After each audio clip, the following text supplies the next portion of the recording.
Good morning. You're listening to FloorDaily.net, and I'm Kemp Harr. I'm in Atlanta at the Marriott Marquis, and I'm with Ron Dunn, the CEO of Alliance Flooring. Ron, how you doing? I'm doing fantastic, thanks. That enthusiasm you gave me, we'll talk about your speaker. I could tell you listened to him.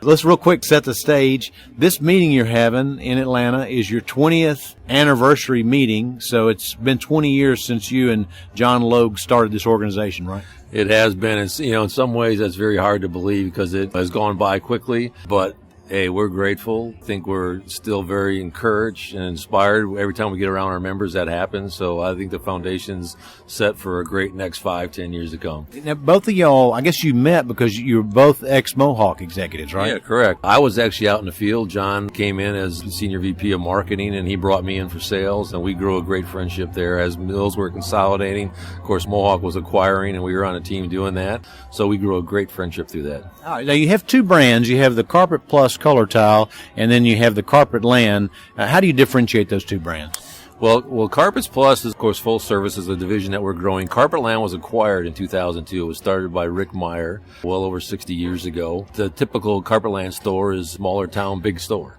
And so they're 15,000 square foot store. They're stocking stores. They're major players, major advertisings in secondary markets. Mm-hmm. But that whole group has grown up together. They have a long history together. Now they're actually expanding by their own families and their own employees. It's a great division to have. All right, so to give us a kind of a rough feel of the number of members you have. 420, give or take a few, total stores throughout the U.S. All right. You've been here you started yesterday with this meeting. Talk a little bit about the health of the membership, how everybody's feeling about business right now. Well, everybody to a person is just really upbeat right now. We're hearing double-digit increases that have taken place in January, heading into February. A lot happening out in the marketplace. Buildings back up again. Consumer confidence seems to be up. So, the press is doing some crazy back and forth volume. But amidst all that, I think consumers are seeing some real positive signs and it's showing up in our showrooms. This is the last retail group meeting in this cycle that starts in mid-January. Actually, some of them started in December with the Mohawk Line dealership. So, one of the things I like to point out is that there are a lot of different groups out there. What really sets you apart, because I've talked to several of your members, is that nothing's mandated. You allow these entrepreneurs to kind of run their businesses, and then you just help them with some of the tough decisions, like what their collections are, some private label merchandising, and some advice and some networking opportunities. Is that right? Yeah, so when we started this thing, what John and I want to do was start a group that we would join ourselves. And a group I would join would be one that respects the fact that I'm an entrepreneur, that I put my name up there, that I took all the gambles, and that I know my market. But yet I realize I'm better off with a whole lot of people supporting me and surrounding myself with other people. So we've stayed true to that philosophy. It's sometimes a little more difficult running things that way where you give a lot of options, but it works well for us. For the most part, our members march to the same tune. So we liken ourselves to a great restaurant. Great restaurant has a fantastic menu and a lot of choices on it. So that's what we provide. If we provide the right choices, our members are going to order off the menu. Mm-hmm. And actually, you treat members like family, don't you? Yeah, it really is a family atmosphere. Networking is probably our trademark. I mean, we figured out that smartest person in the room is a cumulative IQ. And so how do you pull from people and get the best things that they do? Everybody is really, really good at something. And usually the thing they're really great at, they don't even know how good they're at because it's just natural for them. And so if we can identify that and then pull that out and share that amongst the group, the whole group gets stronger.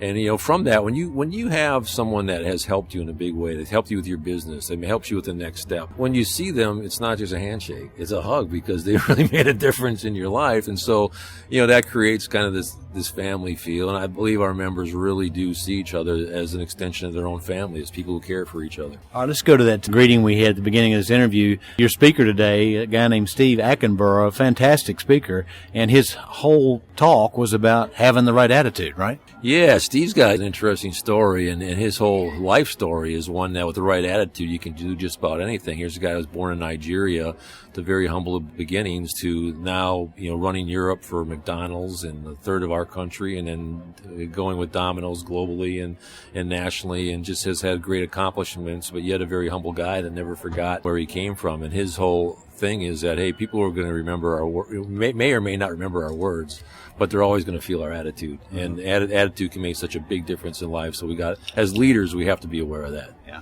Now, Jon Logue, your partner, did a little update on the market as he does at every meeting. He talked about in 2007, he said batting the hatches, and he said this year, 17, completely unlock everything. It's going to be a great year, right? Here it comes. There's John. Yeah, John, you just walked up. Talk about your outlook for the market this year. Well, thank you. It looks really good. We do a lot of time studying and getting research from suppliers and ourselves from government data, and we put it all together. We spend months doing it. It just looks like full steam ahead, and I told them to unbatten the hatches because housing's up, remodeling's up, consumer confidence is at a 12-year high. The economy is just starting to really steady state, and building is just going crazy. And almost 90% of the people I've talked to are talking about their business is up, their business is up. They're positive. Consumers are just coming in the stores now. We're launching a new advertising campaign with our Web 3.0 and media advertising and tying all that in together with our new web focus. Yeah, it really looks good. I mean, we studied, and unemployment's down and creating 240,000 jobs a month and average, and GDP should be a good year there. Just a lot of good things happening in our economies. The millennials starting to come of age where they're going to start buying a house now, and some of the baby boomers need more accessible housing, and a lot of the guys were just really upbeat about the year ahead. One of the big items that you're rolling out, I think this is the third year of it, but I'd like to comment that you've got this destination showroom. Mm-hmm. You had your summit meeting with SP Floors up in Pittsburgh where you kind of set one of these up for the first time. Talk a little bit about that if you would. Well, Destination, we started 3 years ago with input from the advisory board, and we've grown it every year, and then it evolved into a whole store, and then when we added the new displays for 16 and 17 and launched it at our summit at SP Floors in Pittsburgh, and it was a slam dunk. 90% of the dealers there decided to go total Destination, and then with their input and then refining it and adding some more hard surface private label programs for this convention to the Destination and some more soft. Now we've launched it and we call it the Complete Destination, and it's for a whole showroom look as far as carpet and hard surface, and it really has refined the look and classy and elegance. It makes the consumer want to shop. We were setting the showroom up in Stacy's store, and then she still kept the store open, but there was stuff flying everywhere and stuff in the aisleways, and this little guy, he came running in the door with a green carpet sample in his hand, and he wasn't helped because he normally would have been mobbed by her staff, but everybody was busy doing something, and I watched him immediately run over to the color Destination display and put his swatch against the wall, picked his color out, and the salesman immediately ran over. It was boom. Yeah. It just lends you right there, and it's a great shopping experience, and the retailers and members have really endorsed it and enveloped in it, and we're trying to continue to grow the program at a pace they can absorb and at a pace that they want to with their input from the advisory board. The strongest of our members and really the strongest retailers around the country will tell you it's so important to refresh your showroom. Because we are in the fashion industry, but yet when you get busy running your business, sometimes you can forget that, and you can almost be blind to what your showroom looks like. So part of what our advisory board came together and said, let's create a whole new look. Let's create something that really is fashion-oriented and refresh all of our showrooms. And so that's what this whole initiative has been about, and it's great the way our members are embracing it. One thing that you threw out earlier today was that when you look at your sales, I think when you guys first got started, carpet was around 80% of your sales, and now it's 42% of your sales, right? We started as Carpets Plus of America, and we really did have a carpet base. But yet, at that time, we knew that hard surface was coming. And so we were trying to figure out an umbrella name that we could have to launch our hard surface offerings. And when the name Colortile came available, that brand came available, we very aggressively went after it because it was a perfect name to put that underneath. And John can attest a little bit to what it's done to our numbers. Yeah, it's made, really, we're literally 80% carpet and 20% hard surface, and it didn't take about 2 or 3 years where we right away we went to 60% carpet, and then that's where we are today. We're at 42% and the 58% hard surface, and it just continued to go that way. And the industry's gone that way too, but not quite as dramatic a shift as we had. I mean, the early days when we bought Colortile, we had to get people in the hard surface business. We had to get displays for them. We had to help them with the training people and getting, they really were carpet people for the most part. But getting the Colortile members on board through that acquisition, and they've been a great resource today, has helped us too, because they were basically 80-20 hard surface. And they might not even been 20 carpet. But immediately when we got them in the door, we gave them a whole bunch of carpet displays, and they gave us their knowledge and commitment and how to grow and help our members network together. So it was a good win-win situation.